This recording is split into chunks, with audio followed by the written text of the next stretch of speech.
Alrighty, what's going on YouTube? Thanks for joining me for another video.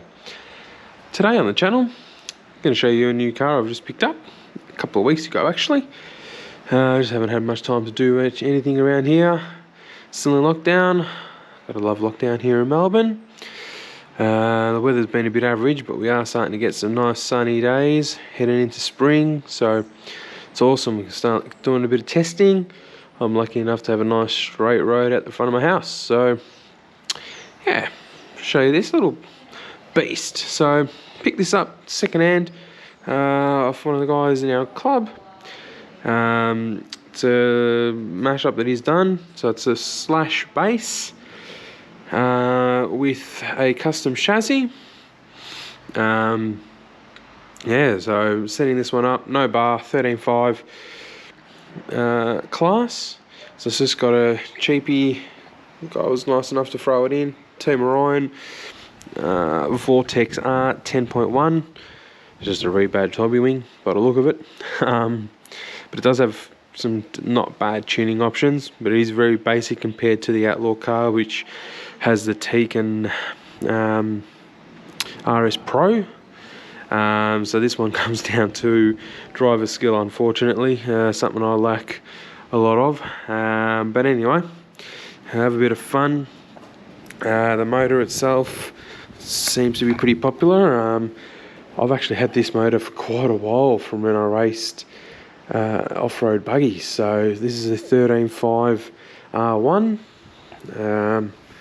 I'll sell it to you for $500, so it seems to be what the market rate is at the moment, because you can't get them. Just kidding.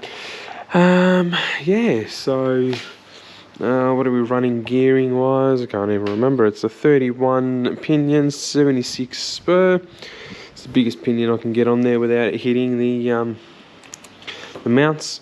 Haven't tried these tyres. They're the Proline Big Daddies, and on some old stock HPI rims.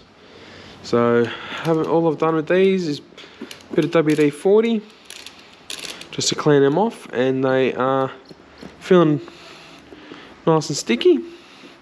So I reckon it's a bit windy, but we'll give it a go.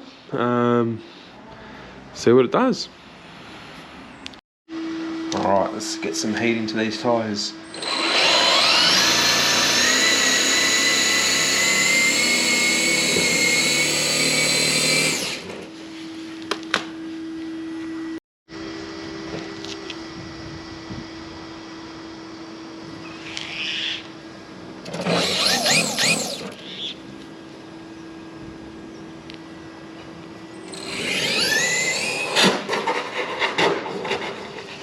Oh, that was no good.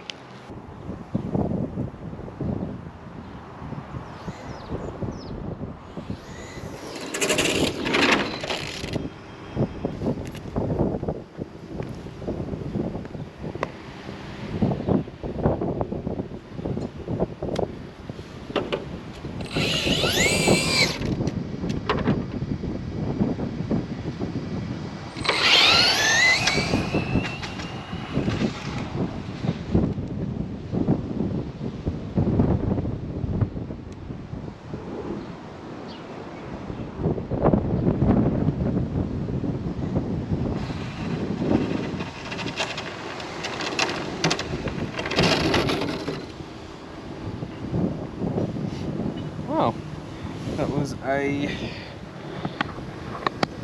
250 at 42 mile an hour, but I think I flipped it. You can see the G's really drop off. We'll try again.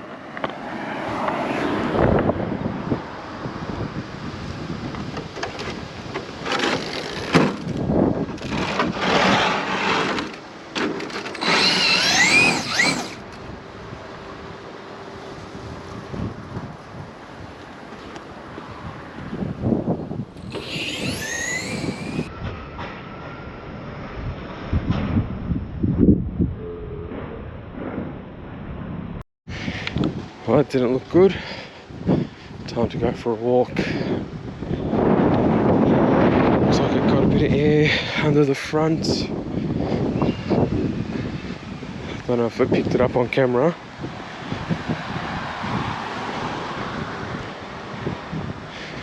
But she lifted the whole front end and went sideways. Don't think we hit anything though. It's lucky because there's pole bins and trees there. It ejected the GNSS, but ooh,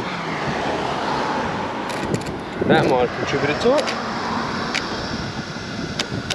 Broke the bead.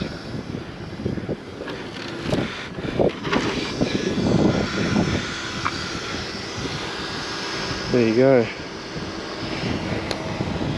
So, back to the drawing board. Don't use cheap super glue.